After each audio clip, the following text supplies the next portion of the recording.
Amado Deus, Pai querido, nós te glorificamos por esta manhã preciosa em que aqui podemos chegar, ó Deus. Os nossos objetivos, Senhor, Tu conheces, Tu sabes, tantos lugares nos poderiam ter nesta hora, mas nós preferimos os Teus átrios, Senhor, e consideramos que vale mais um dia nos Teus átrios que em outras partes 1000. Por isso, pedimos a Tua bênção, ó Deus, nesta manhã, pois sem Ti nada podemos fazer. Queremos, ó Deus, ser os revolucionários que o Senhor precisa nessa terra. Queremos ser as testemunhas que o Senhor precisa.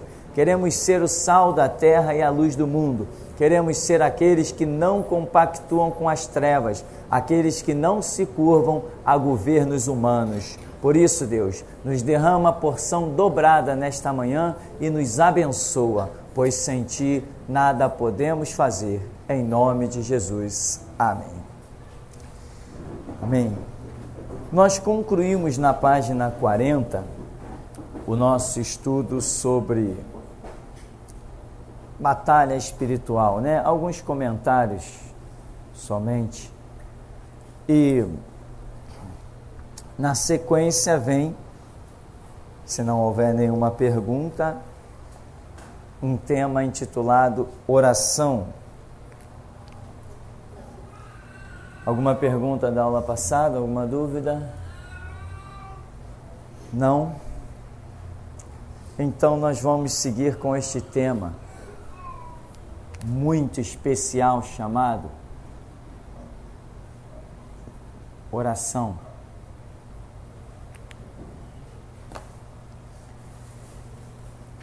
De início, nós vemos lá algumas passagens de Provérbios 15, 29, 8, 17.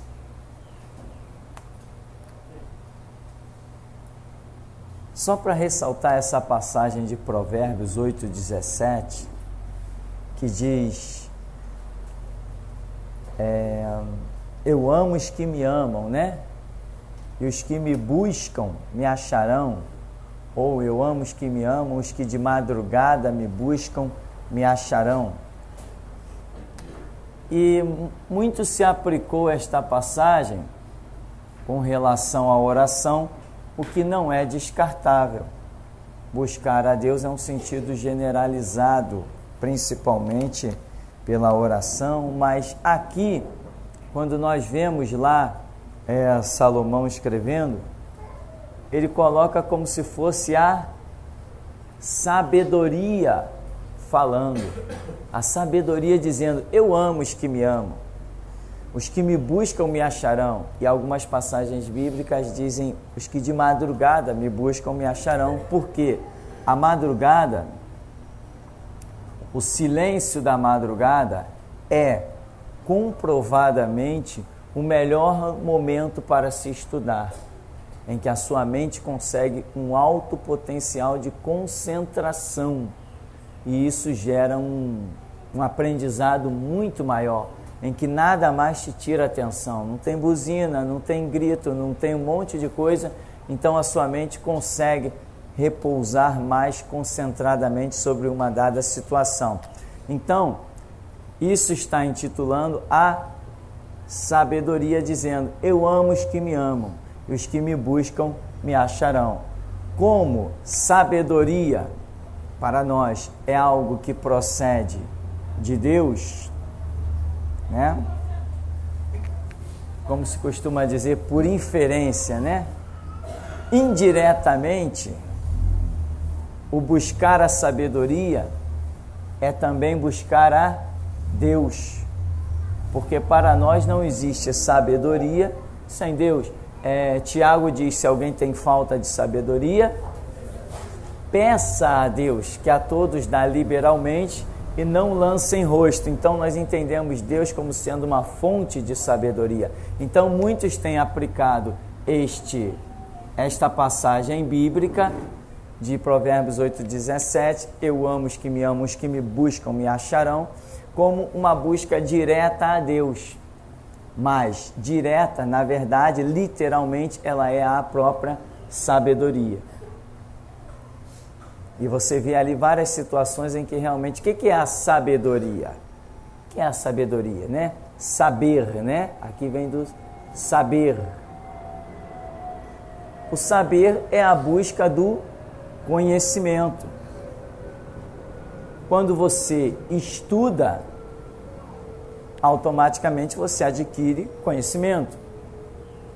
Por aí as pessoas se formam em faculdades. O que é isso? É onde ela está num lugar estudando e lhe é passado uma determinada gama, uma quantidade de conhecimento, de vários fatos. Então a pessoa vai se formar na faculdade.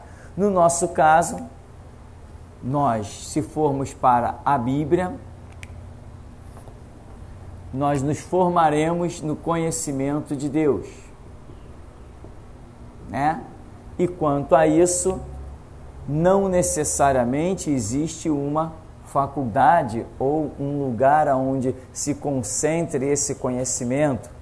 Por aí se concentra a engenharia, a química, isto é concentrado em determinadas faculdades, mas no nosso caso, não. Você dedicando-se, buscando, vendo um detalhe aqui, outro detalhe ali, você acaba atingindo a sua formação bíblica, vamos dizer. Não total, porque a Bíblia é uma fonte inesgotável. Você nunca conseguirá deter todo o conhecimento da Escritura. Todo não, jamais. Por quê? Porque procede de Deus e a palavra ela é viva. Se ela é viva, o tempo todo ela terá uma novidade de acordo com os tempos e as estações, porque a onisciência de Deus, a mente de Deus é muito ampla nesse sentido. Então, oração, o nosso tema, buscar a Deus, buscar a sabedoria. A sabedoria é a revelação de conhecimento. Se você não busca a Deus, também não busca a sabedoria e também não tem conhecimento. Em Daniel capítulo 9, lá do verso 1 ao 5, é quando nós encontramos aquela passagem que o anjo diz para Daniel: Daniel, desde o primeiro dia em que tu te aplicaste a orar, são ouvidas as tuas orações. E eu vim... Por que o anjo diz que veio? Eu vim por causa das tuas palavras. Ora, para que haja esse enfoque em que o anjo diga para Daniel: Daniel, eu vim por causa das tuas palavras. Significa que se Daniel não tivesse orado, nada teria acontecido. Aquela revelação trazida pelo anjo não teria sido trazida. Então, como se costuma dizer, os céus aguardam a ordem da terra, ou a oração é a mola que move o braço de Deus. Por quê? Porque Deus entregou o domínio à sua igreja. Deus entregou o seu mover, o próprio mover, aos seus servos. Se não se levantar restaurador, não tem restauração. Se não se levantar pregador, não tem evangelho. Se não se levantar quem tem a coragem para atravessar as fronteiras, não existe missionário. Deus não vai enviar anjo para pregar a lugar nenhum. Nunca enviou, não vai enviar agora. Ele quer contar conosco. Então veja, Daniel, desde o princípio eu vim por causa das tuas palavras. Ou seja, o que eram as suas palavras? Era a sua oração. E Daniel está dizendo que ele está em cativeiro, então ele começou a ler e estudar os pergaminhos do profeta Jeremias. E ele disse: eu entendi pelo rolo, né, pelo pergaminho, entendi que o tempo que deveria durar o cativeiro de Jerusalém era de 70 anos. Então eu me apliquei com rogos, súplicas e jejuns a buscar a face do Senhor. Então veja bem, ele estava o quê? Lendo o livro do profeta Jeremias, e ele entendeu o que estava no livro, chegou à conclusão do tempo do cativeiro e ele se aplicou a orar. Quando o anjo diz: Daniel, eu vim por causa das tuas palavras, ele veio realmente por causa das palavras de Daniel ou por causa das palavras de Deus? Isso aqui é uma coisa muito importante, irmão, de entender. Daniel mencionou as palavras, mas o que fervia no coração dele era o que estava no livro do profeta Jeremias. Então, na verdade, o anjo veio não por causa das palavras de Daniel, mas por causa dos princípios divinos que estavam no coração de Daniel. Quando ele vem para o livro do profeta Jeremias, tem entendimento e começa a orar. Você acha que Deus conta com você? Engano. O maior engano que a igreja tem cometido ao longo da sua história é achar que Deus conta consigo. Deus só conta com a sua própria palavra. Deus só conta com os seus próprios princípios. Deus não se curva a mim, ao meu desejo, à minha vontade. Se fosse pelo meu desejo, pela minha vontade, eu estaria na África. Eu estaria pregando em lugares aí que você mal abre a boca, já tem centenas, milhares de convertidos. Se dependesse de mim, eu estaria lá. E, no entanto, Deus nunca se curvou à minha vontade. Ele conta com a palavra dele, aonde ele quer, da maneira que ele quer, e ele quer que eu esteja aqui, é aqui que eu vou estar. Então, o entendimento de Daniel o levou a orar segundo o seu entendimento. E qual era o entendimento dele? Rolo do profeta Jeremias. As tuas palavras, que o anjo diz, eu vim por causa das tuas palavras, na verdade não eram as deles. Por quê? O Salmo, qual é o número do Salmo que diz? Agrada-te, né? Onde é que está isso? Salmo. Agrada-te do Senhor e Ele satisfará o desejo do teu... 37,4. Salmo 37,4. Agrada-te do Senhor, Ele satisfará o desejo do teu coração. Interpretação errada ao longo da história. Deus vai satisfazer o desejo do meu coração. Mentira, engano, puro engano. Deus só satisfará o desejo do meu coração se o meu coração se agradar dele. Se o meu coração se agrada dele, o meu desejo não pode ser o meu, tem que ser o dele. Então ele satisfará o desejo do meu coração, porque o que está no meu coração é a vontade dele. Não tem jeito, 2 mais 2 igual a 4. Então, ao longo, né, e como você vê, não, está escrito, mas tu não entende o que está escrito. Né? Que nem aquela frase, não, irmão, eu tô na promessa, eu tô na palavra, está escrito, crê no Senhor Jesus e serás salvo tu e tua casa. Não está escrito em canto nenhum. Quando Paulo diz essa frase, crê no Senhor Jesus e serás salvo tu e tua casa, o sentido que ele diz não significa o que as pessoas têm interpretado. Isso não é mandamento. Se você crê, o único que você pode salvar é você mesmo e mais ninguém. Você não pode salvar mais ninguém. A salvação é individual, o preço é individual, o entendimento é individual, tudo é individual. Ninguém vai levar ninguém para o céu. O que você pode fazer é pregar a palavra. Cada um que crê, este será salvo. Mas Paulo, quando diz crê no Senhor Jesus e serás salvo tu e tua casa, ele não está fazendo, primeiro, ele não tem autoridade para dar mandamento. Encerra essa questão. Outra coisa, que ele não está fazendo uma afirmativa somente em que se pudesse dizer ponto. Não é só isso. Ele está fazendo o quê? Está respondendo a uma pergunta. Não é a pergunta do carcereiro que ele responde? quando tem um terremoto, as cadeias se abrem, Paulo e Silas estavam orando dentro da cadeia, e daqui a pouco o que aconteceu? Tremeu tudo, o carcereiro, quando viu tudo aberto, falou assim, vão me matar. Puxou da espada e ia se suicidar. O Império Romano ia acabar com ele. Que explicação ele ia dar para todos os presos fugirem?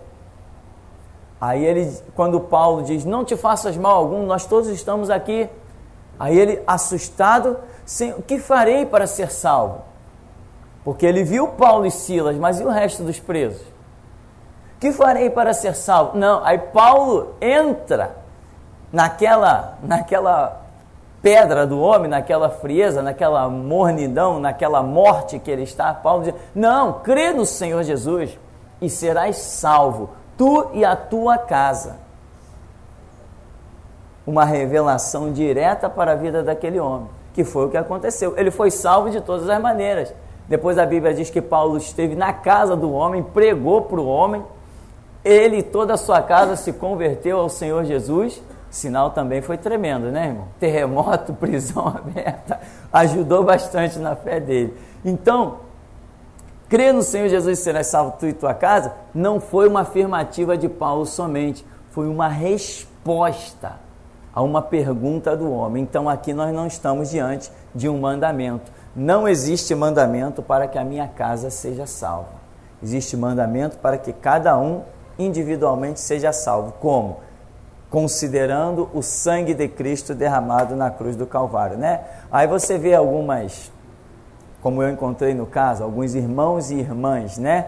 Ao longo dessa caminhada que dizia assim, não, irmão, eu estou na promessa, Deus já falou que o meu marido vai se converter. Coitado, só se for o diabo, o Deus desse século, né? Só se for ele, né? Aí passa 5 anos, 10 anos, irmão, eu estou na promessa, o ministério já foi perdido, a vida espiritual já foi desgraçada, já tinha a promessa de atravessar as fronteiras, não foi nem na esquina, entendeu? Já tinha, tudo ficou sepultado.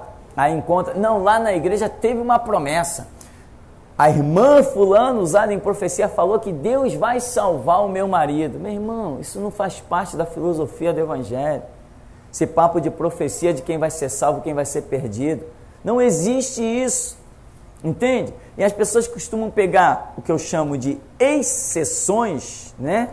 Exceções, eu acho que é assim que escreve. Eita, palavrinha danada.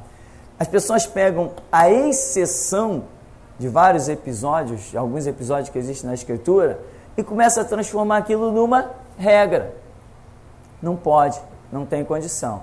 Então, salvação é individual, né?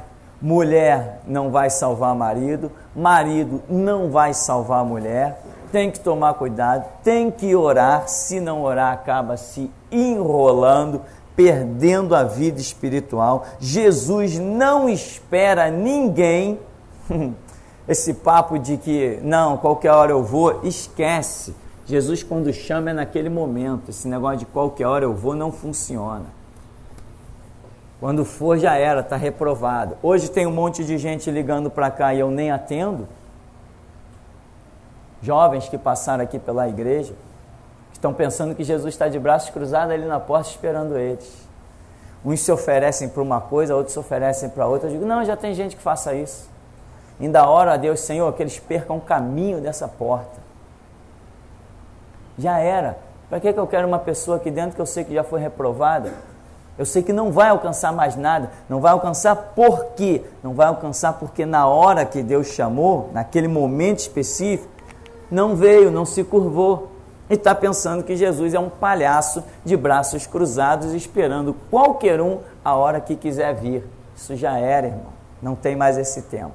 Então, Daniel, eu vim por causa das tuas palavras. Mas as palavras de Daniel não eram as dele. Ele não começou a orar apenas, ele começou a orar fundamentado no pergaminho de Jeremias. Isso faz a diferença. Então, irmão, quando você for orar, procure discernir o que está no teu coração. Se você apenas tem um princípio pessoal, pedindo coisas pessoais, o que é tempo perdido, porque a promessa já diz que as demais coisas serão acrescentadas. E quando Jesus falou das demais coisas, ele frisou as coisas pessoais, as coisas que você precisa no seu íntimo, o comer, o beber, o vestir, aquilo que é totalmente pessoal. Ele falou assim, as demais coisas, ele chamou isso de demais coisas, serão acrescentadas, mas buscai primeiro reino de Deus e sua justiça. Reino de Deus e sua justiça não é o que eu quero, é o que Deus quer, né? Então,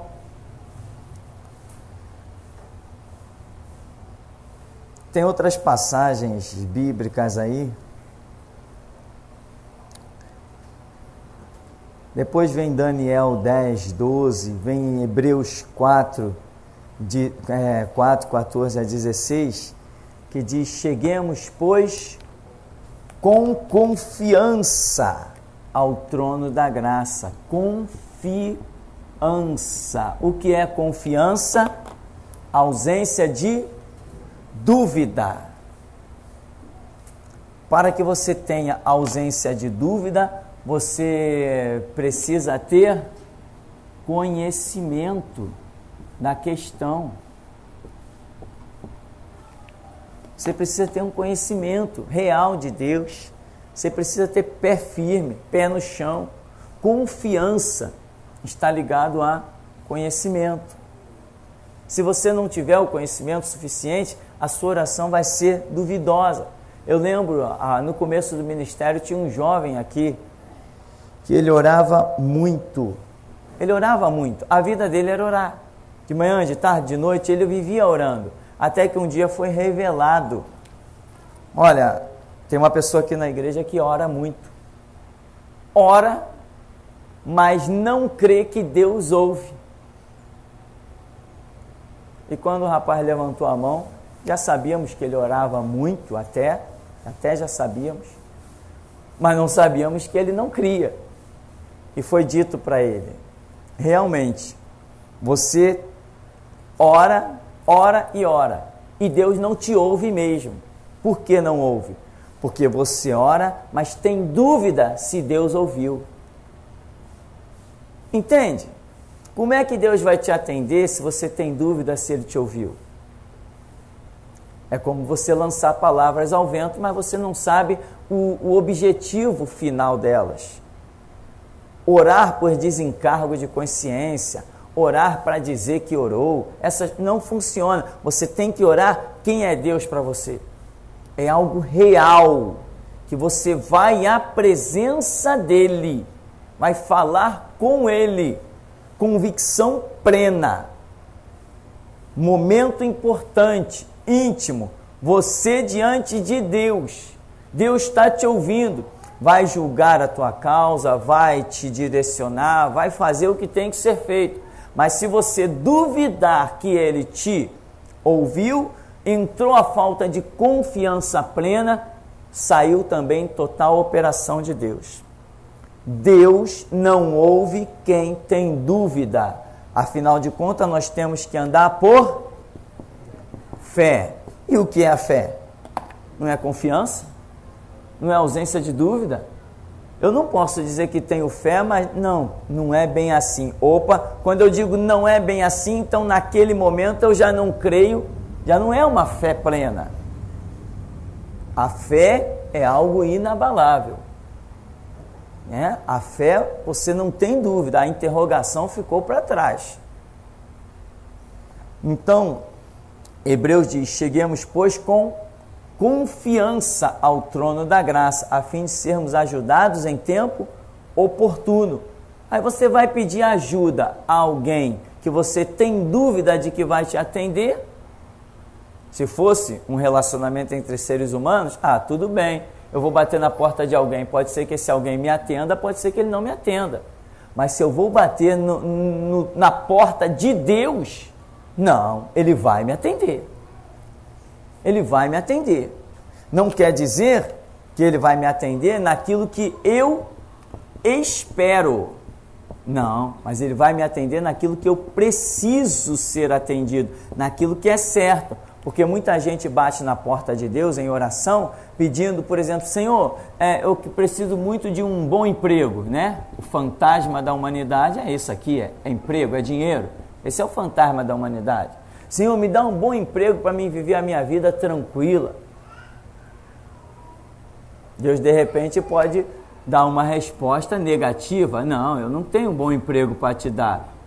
Mas vai revelar, vai mostrar o que Ele tem.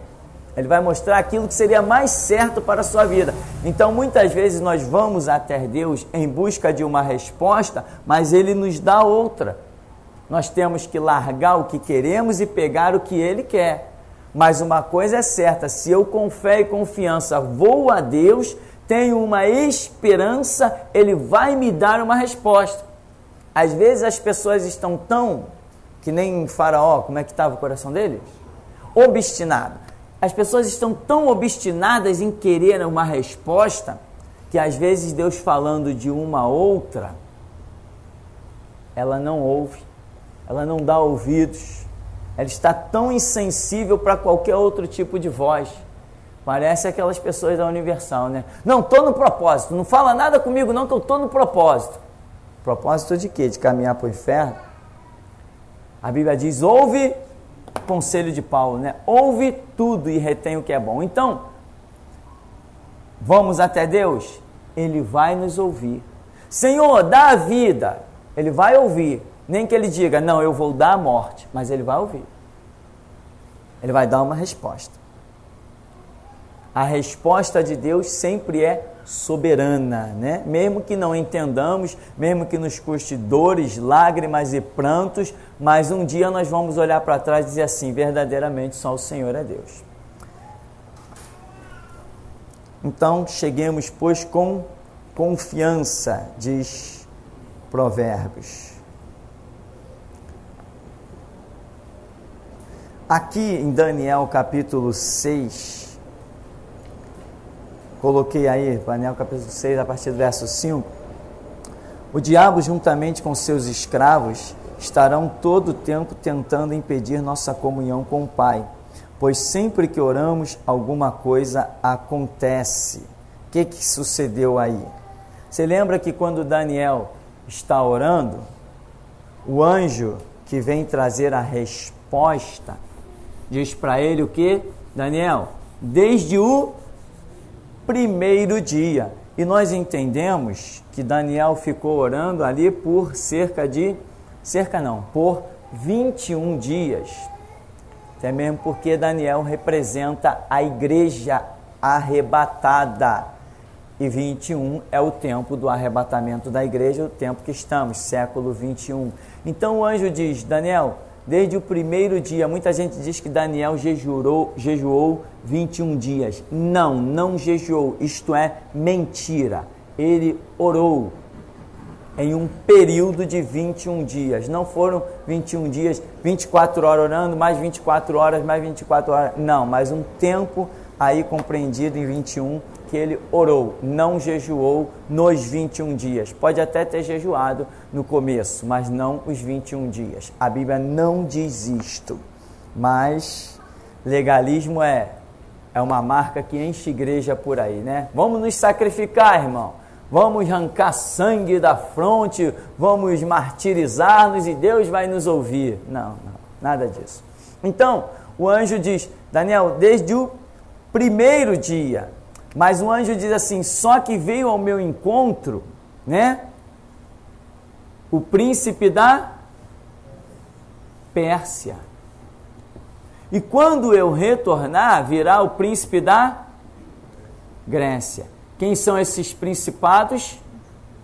Demônios, como Paulo diz, habitam nas regiões celestes. Então, veja aqui, a resposta que Deus tem para você, ela pode ser de muitas maneiras, a resposta da oração. Por exemplo, Deus pode mandar um anjo para conversar com você e te dar a resposta. Deus pode te dar uma visão, te dar a resposta. Deus pode te dar o chamado visão da noite, os sonhos, te dar uma resposta. Deus pode te dar uma revelação pessoal. Mais pessoal ainda, é algo muito profundo que acontece dentro do nosso espírito, é a voz do Espírito Santo, em que você ouve o Espírito Santo falar contigo, você pensa até que ele está falando e você está ouvindo, quando na verdade ele está falando, mas você está percebendo, não está ouvindo, porque o ouvir requer coisas físicas. Deus não depende de coisas físicas para falar. O ouvir, o Espírito Santo, quando ele fala dentro de nós, pois habita dentro de nós, ele não usa os nossos ouvidos, mas a coisa parece que ele está usando, e é aí que muitos não discernem. Poxa, engraçado, vem um pensamento na minha cabeça, e eu pensei isso, eu pensei aquilo. Na verdade não pensou, é o Espírito Santo falando, só que ele não usa os tímpanos, não vibra os teus tímpanos, não manda uma mensagem para o seu sistema nervoso central, neurônios e não sei o que lá, ele não usa nada disso, ele fala, simplesmente fala. A voz do Espírito Santo se traduz dentro de nós, não necessitamos ouvir, mas no caso de um anjo manifestar-se, ele fala, ele usa o mesmo mecanismo que nós estamos acostumados. O anjo que manifestou-se a Maria, Maria ouviu aqui, claramente com seus ouvidos. Zacarias, Abraão, Gideão, Josué, Jafté, tantos outros, eles ouviram, porque o anjo se manifestou e fez uso do idioma. Isso aí é outra história. Então, as respostas, as maneiras como Deus fala, existe essa vitória, por exemplo, meio que, vou chamar essa resposta que Deus deu para Daniel, eu vou chamar ela de uma resposta mecânica, em que o anjo parte, o demônio vê o movimento e vem, epa, sacou da espada, não sei se é espada, lança, arco, o que eles fizeram lá, e não, o que esse anjo vai descer? Esse aí é importante. Que resposta é essa que ele está descendo? Não, vou guerrear com ele. Vou vencê-lo. Aí o próprio anjo diz que, para que ele pudesse continuar e trazer a resposta, foi necessário que outro, um arcanjo, né, Miguel, ficasse a pelejar com aquele principado da Pérsia para que ele pudesse levar a resposta a Daniel. Isso aí eu chamaria de uma operação mecânica da parte de Deus. Por quê? Porque se Deus desse a Daniel uma visão, aonde que o demônio ia poder lutar? Se Deus desse a Daniel um sonho, aonde que os demônios iam guerrear? Contra quem? Contra o quê? Se Deus desse a Daniel uma revelação, nós costumamos chamar, tudo é revelação, né? Mas essa voz mais íntima do Espírito Santo, nós costumamos chamar de revelação. Se Deus usasse esse meio aqui, o que o inferno ia poder fazer? Mas Deus usou uma situação mecânica. Por que usou esta situação, que eu estou chamando aqui, pela graça do Espírito Santo, de mecânica?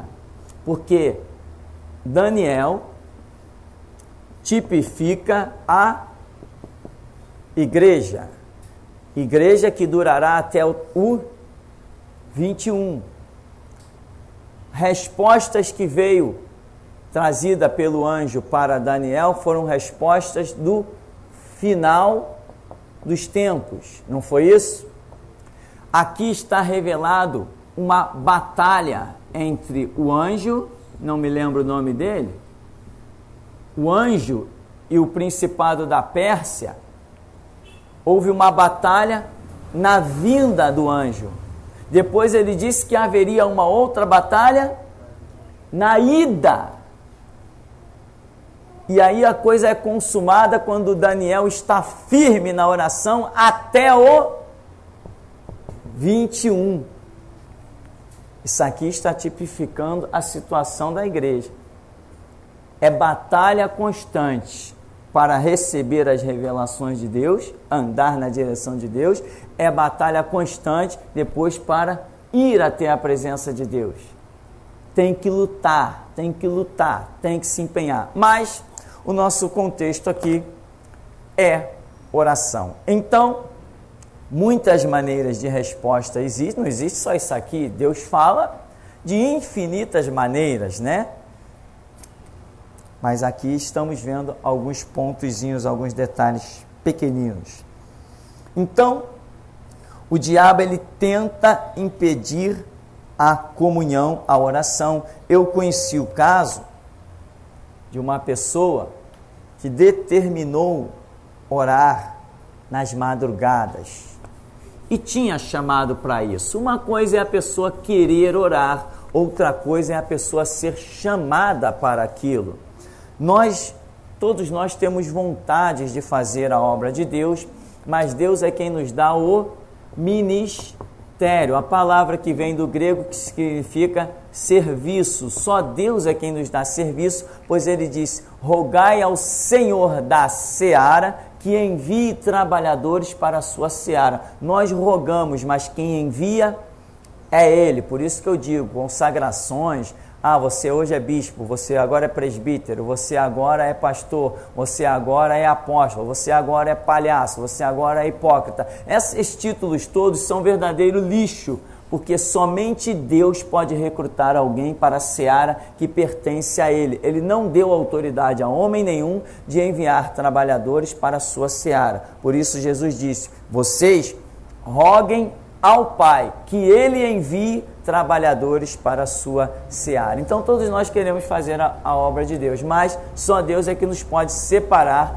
aonde Ele nos quer. Então eu conheci algumas pessoas, por exemplo, eu conheci uma pessoa da Igreja Batista, que depois de ler um livro, ficou movida pelas informações do livro e determinou que ia estar orando pelas madrugadas para buscar a face do Senhor. E ela começou. Primeiro dia, acordou, dobrou os seus joelhos. Quando ela começou a orar, caiu a panela na cozinha. Foi lá olhar, não tinha nada. Quando ela foi orar de novo, a janela estava batendo. Alguém batia na porta. Ouviu passos no corredor. Epa, peraí, vou dormir. É batista, né, irmão? Não é o seu caso, amém? Você tem medo do diabo? Faz que nem um pastor que eu conheci, né? Ele está lá estudando, aí de madrugada, a luzinha lá para não incomodar ninguém dentro do apartamento dele. Aí daqui a pouco ele ouviu um barulho na sala, olhou, voltou para estudar. Um barulho de novo. Quando ele olhou, que ele passou assim, ele viu o diabo dentro da casa dele. Falou assim: poxa, é você? Pensei que fosse alguém importante. Virou as costas e voltou a estudar. Então, essa pessoa foi orar. O diabo, vou parar esse negócio aí. Vai que Deus comece a responder. Vai que Deus comece a operar. Eu conheci uma outra pessoa também que, quando ia orar, escutava em cima da laje do telhado. Era uma correria, gente correndo para lá e para cá, gente correndo para lá e para cá. Para fazer o quê? Para impedir as suas orações. Deus não trabalha em cima das nossas orações, que estão fundamentadas nos seus princípios.